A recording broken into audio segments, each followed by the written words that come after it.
ले आसाउने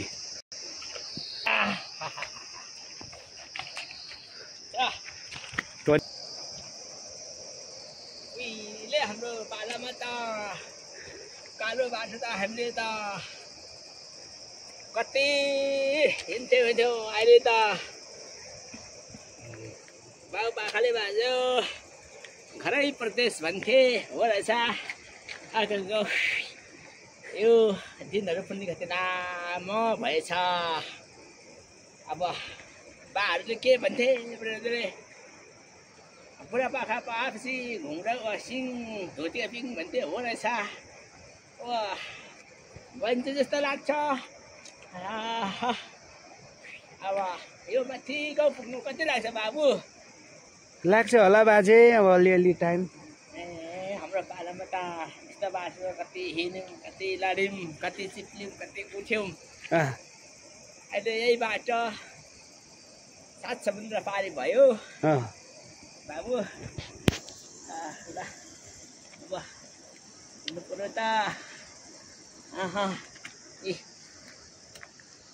यो खुट्टा पहिला फलाम जस्तो थियो, यही खुट्टा अहिले बाबु परालको जस्तो भयो। ल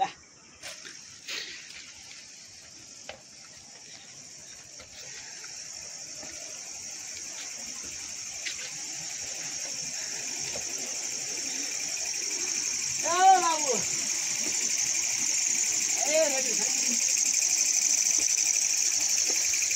नानी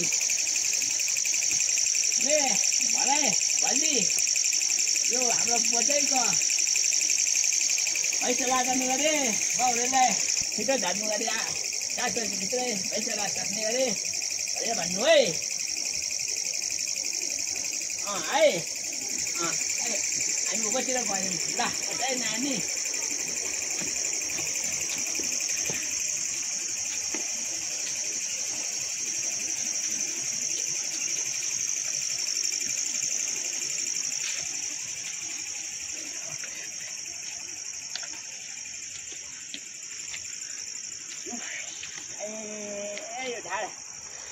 के भयो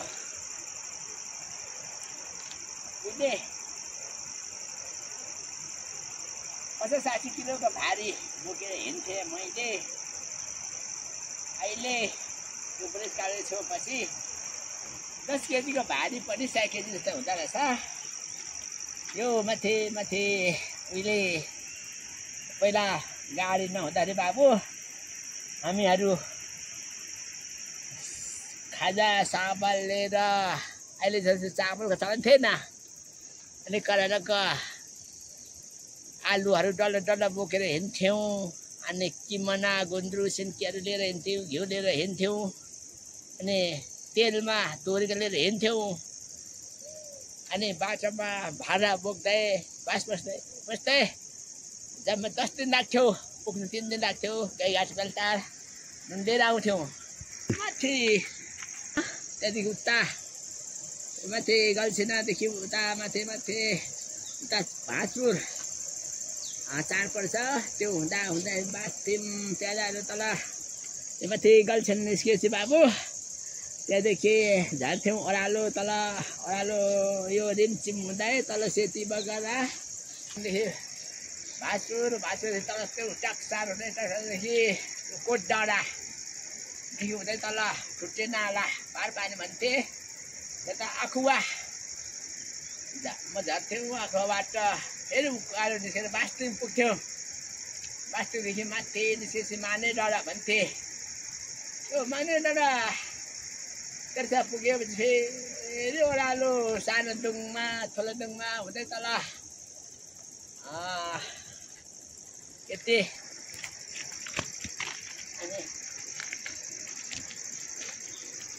गइन्थ्यो। तल त्यो त्यहाँदेखि तल झर्थ्यो पोखरी चाल भन्ने, त्यहाँतिर आरुनी गरेपछि पारि धनकुटा पर्थ्यो। धनकुटादेखि मासतिर बतासे भन्ने थियो, अनि माथि त्यो के कुलोहरू भन्ने हुन्थ्यो। त्यो मासतिर गएपछि पाखरी बास फलाटे भन्थे फलाटे पाखरी बास त्यहाँबाट गाडी चढेर धान पर्थ्यो धेरै टाढो हुँदै धान अनि त्यसै जान्थ्यौँ अनि नुन बोकिगयो जेन अहिले तिम्रो घाँसले खिच्छ सकिँदैन बाबु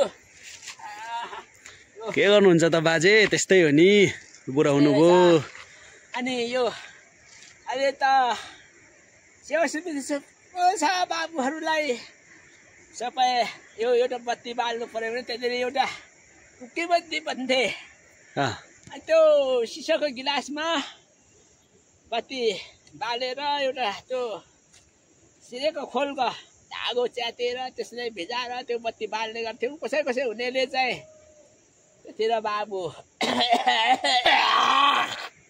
फलामको बत्ती कहिले बाल्थे अनि त्यसो गर्दा गर्दा अहिले त घर वरिपरि बिजुली बत्ती आयो अहिले त विकास आयो अहिले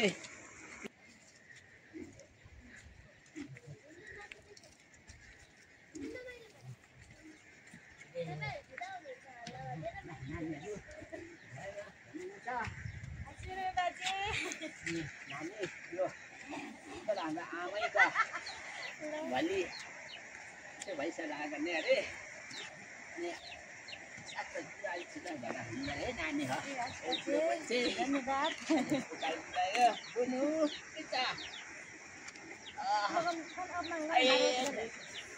होइन यो पुरो गएपछि उकालो रहेछ किन्ने रहेछ